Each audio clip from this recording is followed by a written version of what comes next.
What we know of as modern day Roman Catholicism, its ideas, its teachings, its dogmas would have been foreign to the first few centuries. What I would consider to be Roman Catholicism until the 9th century. And that, ladies and gentlemen, is Wes Huff, whose recent claim to fame is debating Billy Carson and destroying him in the debate, I might add. Something not very hard to do. And also appearing on podcasts like Joe Rogan and the PBD podcast, among others. So he's recently gained some serious notoriety, and he's being presented as a New Testament Christian scholar by many YouTubers. More on that later. So a few months back, Wes Huff did an interview with Melissa Doherty, I hope I pronounced that correctly, called 5 Myths About the Bible. And in one of those myths, they address the alleged myth that the Catholic Church created the canon of the Bible. And Wes tries to show that that's not the case, and it's in fact anachronistic to even speak about the Roman Catholic Church at the time in which the canon was being formed. And so that's what we're going to tackle today. Let's go ahead and dive in. Oh, but wait,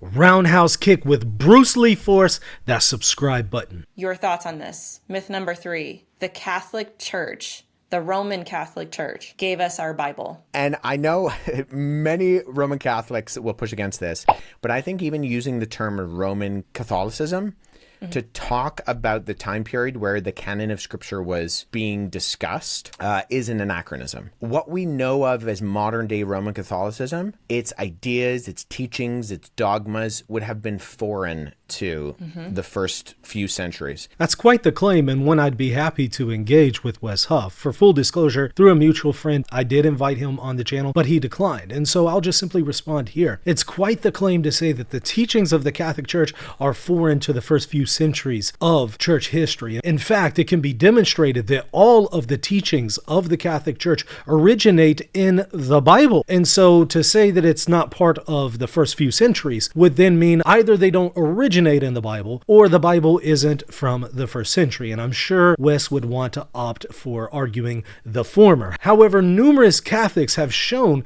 that the dogmas of the Catholic Church originate in sacred scripture. So I think it would be helpful here if Wes Huff gave some examples. What are some doctrines that he thinks can't be found in the first few centuries? Is he thinking about maybe the Assumption of the Virgin Mary, or the Immaculate Conception, or papal supremacy, or the Filioque? I mean, what is he thinking here? And any answer that he gives, there are numerous Catholics out there, and there are also numerous videos here on this channel that have shown all of the Catholic doctrines originate in Scripture and are found in the pre-Nicene or ante-Nicene period. That's prior to the Council of Nicaea in the year 325. So Wes simply makes this statement, but frankly, I don't think that he can back it up if examined with an actual expert on the question of magisterial authority and the teachings of the Catholic Church.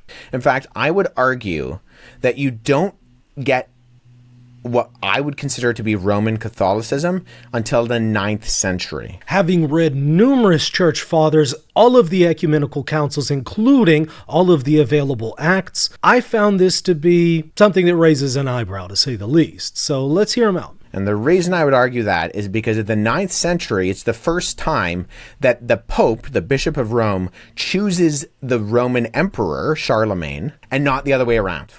Let me actually ask all of the Catholics watching this video right now. Is the notion that the Pope needs to choose the emperor somehow essential to the Catholic claims and essential to the Constitution of the Catholic Church? Well, no. In fact, Catholics and also even Eastern Orthodox don't see the role of the Roman emperor as somehow essential to the constitution of the church that Jesus established. Why would a successor of Romulus and Remus have anything to do with the church that Jesus established in its essential structure and essential constitution? It doesn't. So whether the Pope chooses the emperor or whether the emperor chooses the Pope, which did happen during the Byzantine papacy, is not really relevant to the claims that the Catholic Church is essentially making, because the emperor doesn't even exist today, and yet the Catholic Church still goes on. So the need for the Pope appointing an emperor is not somehow essential to the Catholic claims. At best, the role of the Roman emperor was helpful for the well-being of the church, but not the being of the church, the bene esse of the church, but not the essay of the church. So what exactly are Catholics arguing when they say that the Catholic Church was established by Jesus and can be found in the time period where the canon was being established? Well, certainly the claim is not that somehow the Pope exercised authority over emperors in that time period. That's not the claim. The claim of Catholics is that the essential structure, the hierarchical and authoritative teaching structure, that ecclesial structure known as Catholicism, in its essential core, is there in the first century and is established by Jesus in Matthew chapter 16, verses 18 through 19, and also Matthew 18:18, among other places. So by the time that you have the church authoritatively identifying what the canon is in the late 4th and early 5th century, you've already had 2 ecumenical councils. And in those ecumenical councils, there is certainly a role of a papacy, and they attest to that essential structure of the Catholic Church: bishops, the College of Bishops, and the papacy. Modern Roman Catholicism, with kind of the Magisterium, with the Pope having this position as the Bishop of Rome and that superseding all other bishops, and this kind of thing, the Vatican, I would say you get that understanding at its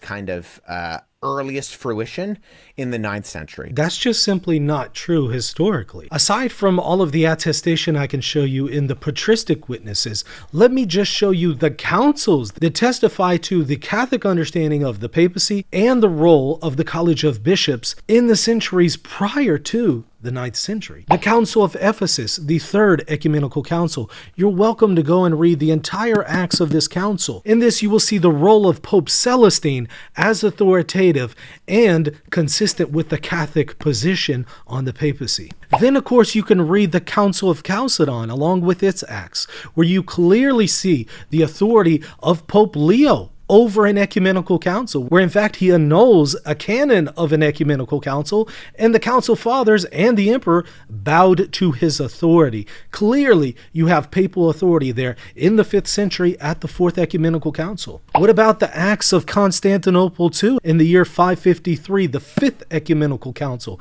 Go and check out Pope Vigilius and how the emperor saw him as essential for an ecumenical council, and go and see how Pope Vigilius thought that he was supreme over the council that was in Constantinople at that time, the council that he later ratified. You might also want to check out the Acts of the Lateran Synod of 649, where you not only have papal supremacy, but also papal infallibility being taught at this council by a pope, and guess who else accepted it? Maximus the Confessor, along with some other Eastern bishops who were present at this council in Rome. Then you can check out the 6th Ecumenical Council and the authority of Pope Agatho at that council, where he claims papal indefectibility, and the council fathers, made up of Eastern bishops, accepted his claim. Lastly, you got the 7th Ecumenical Council in the year 787, where the Pope is not only teaching papal supremacy, but also papal infallibility, and the council accepts the papal claims. So it is just historically illiterate and inaccurate to claim that the essential structure of the Catholic teaching authority, the Magisterium, was not somehow present prior to the 9th century. This either reflects a lack of historical awareness or a misunderstanding on what is essential to the authority structure of the Magisterium in Catholicism. Now, if you don't have time to go and read the acts of numerous ecumenical councils, you can actually take any of my courses where I teach on the ecumenical councils, either with Catholic Polytechnic University or through my own Center for Theological Research. Either way, you could check out my courses on it, or you can check out my book, Answering Orthodoxy, where I cover much of the material from these ecumenical councils in relation to the claims of the Catholic Magisterium. Also, did you notice that Wes threw in the Vatican in this claim of the 9th century? That the Catholic authority structure, including the Vatican, goes back to roughly the 9th century. Well, of course, the Vatican as an organism is not essential to the structure of the Catholic Church. The papacy is essential to the structure of the Catholic Church, but the papacy can operate without the Vatican and without Roman dicasteries, and in fact, it did for a very long time.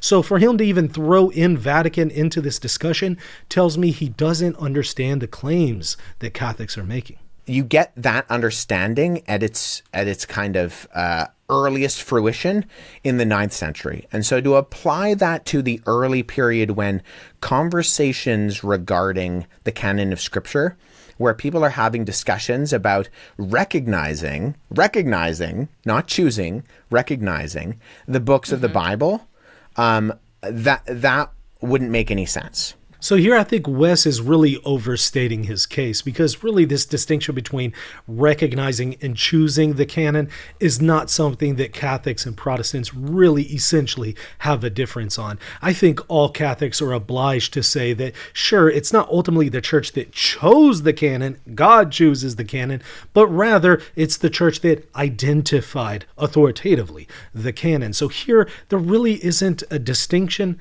So here really there isn't a real division between Catholics and Protestants. I think that he's somewhat creating a straw man here, and perhaps it would be helpful if he steel-manned the Catholic position. Also, if we're talking about authoritatively identifying the canon, when did this happen in the patristic period? Well, specifically, it happened first of all with the Bishop of Rome at the Council in Rome in the year 382 under Pope Damasus the Great. Then you have the Council of Hippo in the year 393, in which Augustine was present. In fact, he was one of the 44 bishops who signed its proceedings. Also, you have the Council of Carthage in the year 419 in North Africa. These three councils settled the question of the canon, and not just for the New Testament. They also settled the canon of the Old Testament and authoritatively identified that the Deuterocanonicals were part of the canon of Scripture. So if you want to point to these councils for the New Testament, don't forget the canon that they identified for the Old Testament. Now, the authority of these synods remained indisputable in Christian communities until the era of the Reformation, and with some of the pre-reformers and reformers who began to object to the canon. Now, at the time of the Council of Florence, you have a definitive decree on the canon, and then you also have a solemn definition on the canon at the Council of Trent. But don't forget, the canon was already authoritatively settled at these local councils well before this medieval period at these ecumenical councils. So if we're talking about the authority structure of the church and how it existed in the late 4th century and early 5th century, this is where Catholics have a slam dunk. Not only do you have ecumenical councils that you could point to, where clearly the authority structure of the Catholic Church in its essential core is there in this patristic period, but also there are numerous patristic documents condensed, for instance, in this book by E. Giles in Documents Illustrating Papal Authority, available online for free in PDF, and you can see clearly numerous primary sources along with his commentary and explaining these sources, showing the Catholic authority structure of the Magisterium at the same time period as the canon is being authoritatively identified by the church. And certainly the church that was identifying the canon was the Catholic Church. You have a papacy, you have a college of bishops. It was not Protestant, neither was it even Eastern Orthodox. So I think that Wes bit off more than he can chew here. And really, if you examine his claims, it doesn't hold under scrutiny. And there's a great deal of evidence to the contrary to his claim, and there's a lot of data he would need to overcome to sustain his thesis, something that he has not yet done, and I don't think he can do. I would say a few things. So this idea is basically the idea that the church makes the Bible. And I would say that the church doesn't make the Bible makes the church. I personally don't find engaging in strawman arguments like this very productive, especially from people that I consider to be pretty intelligent people, like Wes Huff. I think he's better than this. So I don't think that any Catholic would argue with the idea that the church ultimately doesn't determine the Bible. God determines what is the Bible.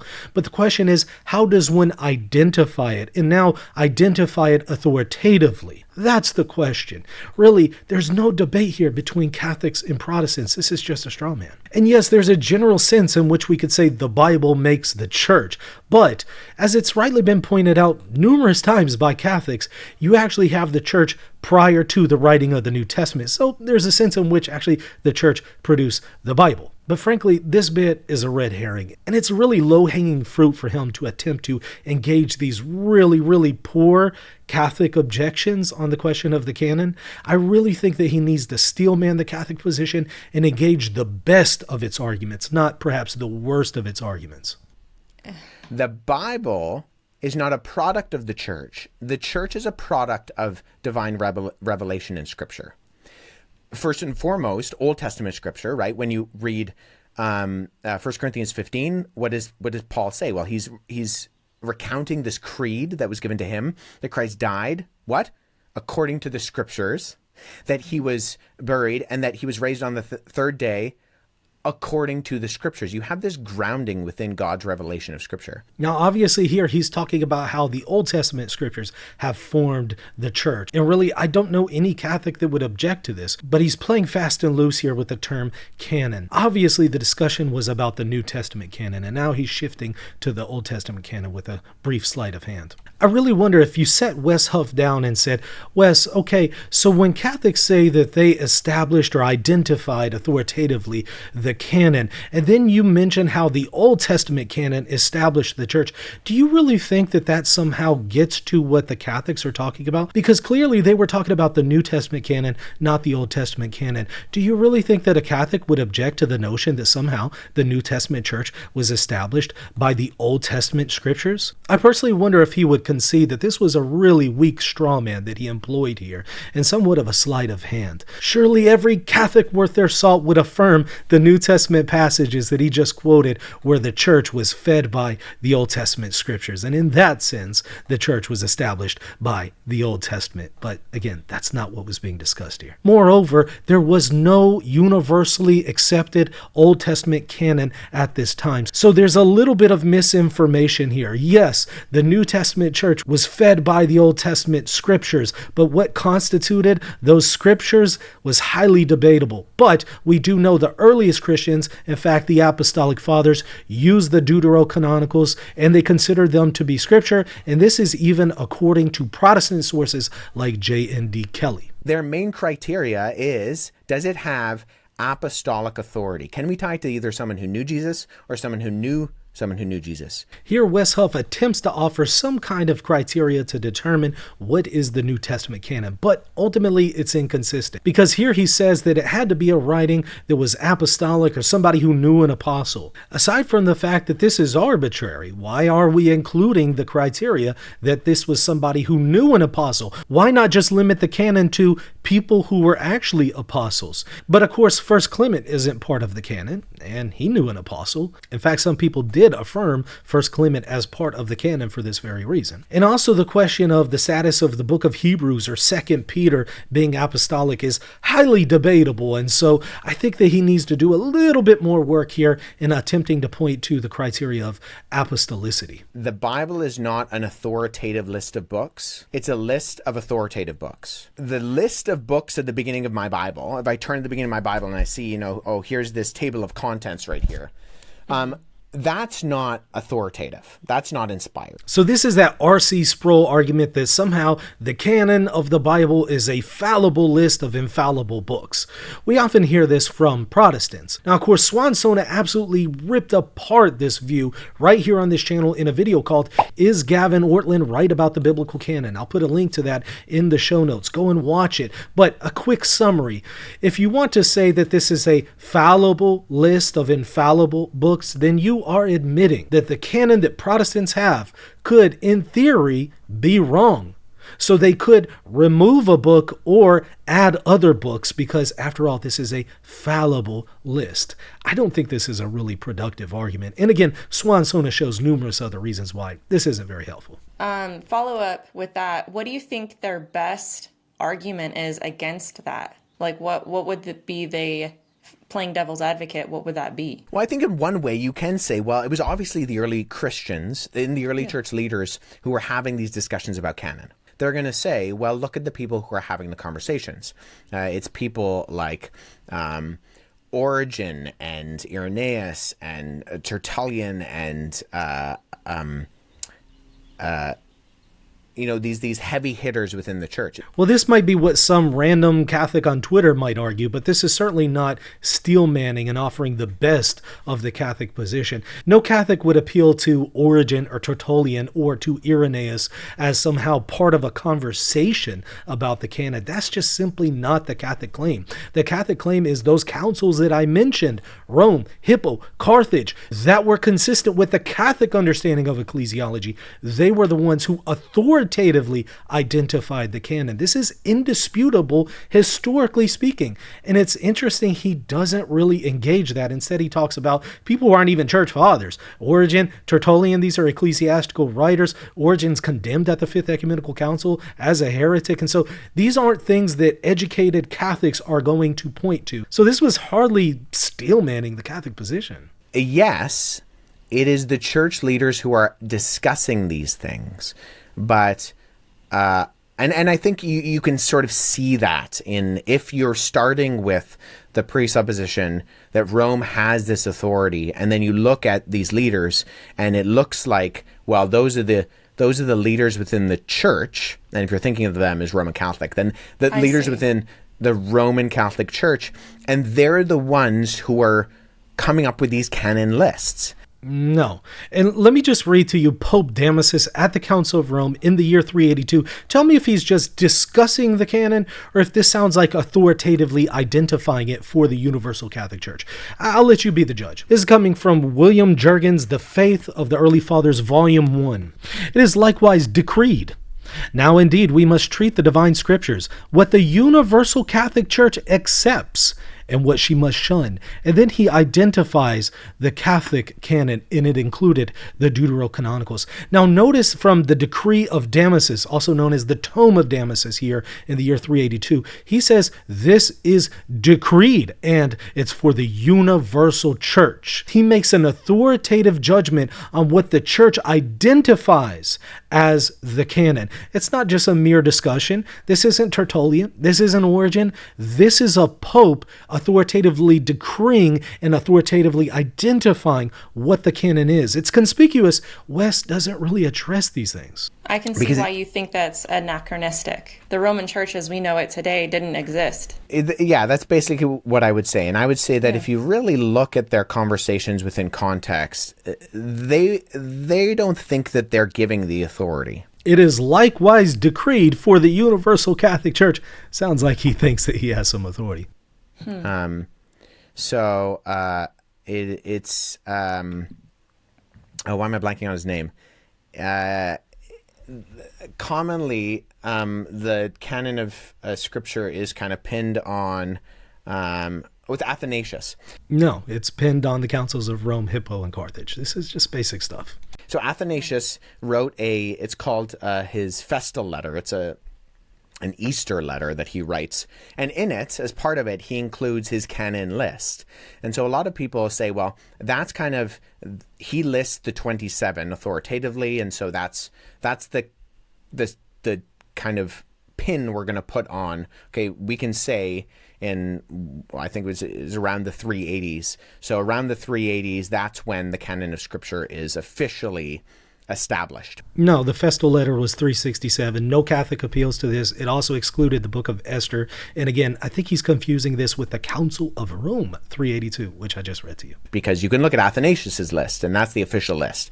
I think if you were to go back and ask Athanasius, he would be aghast that anybody is pointing to him as the person who establishes the final authority of the canon. Straw man, of course, no Catholic appeals to Athanasius to authoritatively settle the canon. This just doesn't happen. He's just completely straw manning the Catholic Church. Frankly, he's speaking outside of his element, and you can clearly see how unsure he is of what he's saying. He's searching for words, searching for names, and he really just doesn't know what he's talking about. I think it would have been more productive and perhaps more sincere if he had just said, hey, look, I don't know, this isn't my area, I still need to study this more. I would respect that more. Be that as it may, if he's supposedly a New Testament scholar, this should have been his area. He should be an expert on the formation of the New Testament canon. And frankly, I'm not even a New Testament expert, and yet I know what he's saying is false.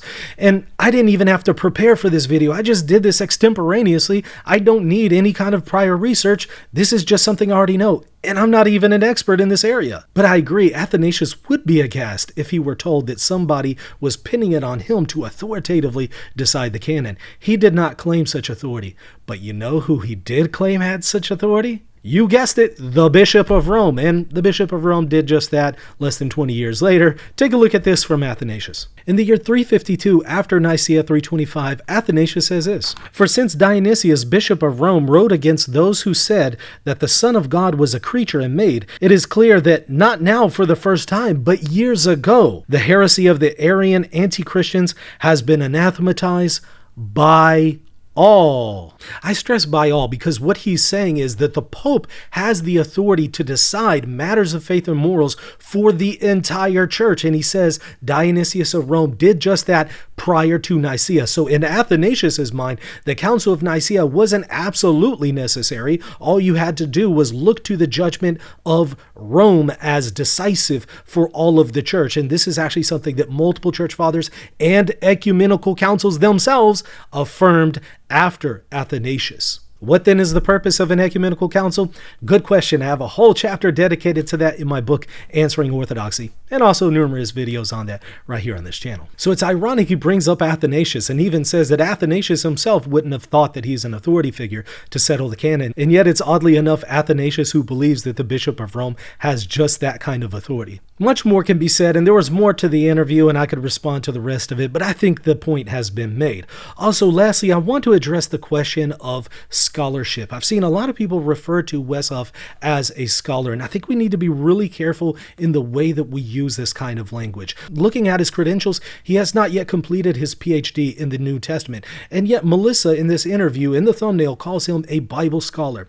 Here's why we need to be cautious against that. You're not a scholar until not only you have a doctorate, but you also have peer-reviewed articles where you have been vetted by your peers in those peer-reviewed articles and really established as a scholar. Until then, you might be at best a scholar in training, which I think is what Wes is. I think we need to be cautious in overinflating people's credentials because whenever they inevitably don't live up to them, it looks really bad for scholarship at that point, and it's then easy to dismiss scholarship, which should not necessarily be done. Well, I hope you found this video insightful. If you did, leave a comment. I want to hear from you. Hit that like button and smash that subscribe button. I really would appreciate your support. Also, consider checking me out at patreon.com/reason and theology. The channel is struggling right now when it comes to people supporting financially this channel. So if you want to see it continue, if you want to see more videos like this, I need people to step up. Patreon.com/reason and theology. Go and sign up, support the channel, and get access to plenty of extra content. We'll see you later. God bless. Are you ready to deepen your faith and sharpen your understanding of theology? Welcome to the Center for Theological Research, your gateway to transformative learning. At CTR, you will find in-depth courses designed to equip you with the tools to grow in your understanding of the faith. Explore courses like the 7 Ecumenical Councils and uncover the foundational truths that shape Christianity. Master the ability to determine the level of a doctrine in the Theological Notes course. And in the Logical Fallacies and Apologetics course, you'll learn to spot the logical errors often encountered in non-Catholic apologetics content. Also, check out the ebooks that are available to you for free. Start your journey today. Visit ctresearch.org and take the next step in your faith formation. Are you seeking clarity in the midst of confusion about Eastern Orthodoxy and Catholicism? In my book, Answering Orthodoxy, I offer a biblical and historical response to the most common objections that Eastern Orthodox offer against the Catholic Church. This book is for anyone searching for the truth, whether you're Catholic, Orthodox, or simply trying to make sense of the differences between Catholics and Orthodox. Order your copy today and discover the rational, biblical, and historical basis for the Catholic Church. Visit Amazon to order your copy today. Hey, thank you so much for watching. I hope you enjoyed the content. Don't forget to hit the subscribe button, the like button, and if you want to support the channel, visit patreon.com/reason and theology.